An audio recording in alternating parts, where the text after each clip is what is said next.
സൗദിയിൽ നടന്ന ഒരു സംഭവമാണ്. ഒരിക്കലും ഒരു വൃദ്ധൻ 75 വയസ്സുള്ള ഒരു വൃദ്ധൻ ഹോസ്പിറ്റലിലേക്ക് വന്നു. ഡോക്ടറോട് പറഞ്ഞു എനിക്ക് സുഖമില്ല, ഒരാൾ ക്രിട്ടിക്കലാണെന്ന്. അങ്ങനെ ഡോക്ടർ ഉടനെ അദ്ദേഹത്തിന് ഐസിയു റൂമിൽ കിടത്തി ഓക്സിജനൊക്കെ കൊടുത്തു.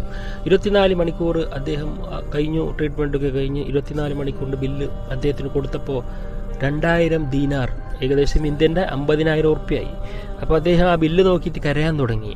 അപ്പോൾ ഡോക്ടർ ശ്രദ്ധിച്ചു. ഡോക്ടർ പറഞ്ഞു നിങ്ങൾ വിഷമിക്കണ്ട, നിങ്ങൾ പൈസ ഇല്ലെങ്കിൽ ആ പൈസ ഞാൻ കൊടുക്കാമെന്ന്.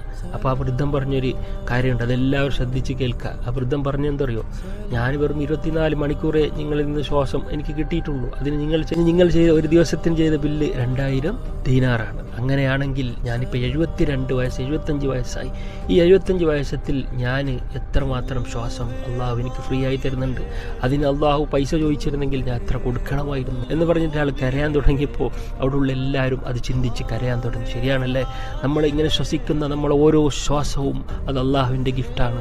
ഓരോ ശ്വാസം അതറിയണമെങ്കിൽ നിങ്ങൾ ഹോസ്പിറ്റലിൽ പോയി 2-3 ദിവസം കിടന്നാൽ അവർ ഡോക്ടർമാർ നിങ്ങൾക്ക് നൽകുന്ന ബില്ലിൽ മനസ്സിലാവും എത്രമാത്രം വിലയുള്ളതാണ് ഓരോ ശ്വാസവും. നമ്മളിതിന് അൽഹംദുലില്ലാ എന്ന് നമ്മൾ എപ്പോഴെങ്കിലും ഒന്ന് മനസ്സറിഞ്ഞിട്ട് അൽഹംദുലില്ലാ എന്ന് പറഞ്ഞിട്ടുണ്ടോ? ഇല്ലെങ്കിൽ നമ്മൾ ഈ വീഡിയോ കാണുന്ന എല്ലാവരും ഒരു ശ്വാസം വിട്ട് അൽഹംദുലില്ലാ എന്ന് മനസ്സറിഞ്ഞ് ചൊല്ലുക. കാരണം നമ്മൾ ഓരോ ശ്വാസവും നമ്മൾക്ക് അള്ളാഹു നൽകുന്ന ഗിഫ്റ്റാണ്.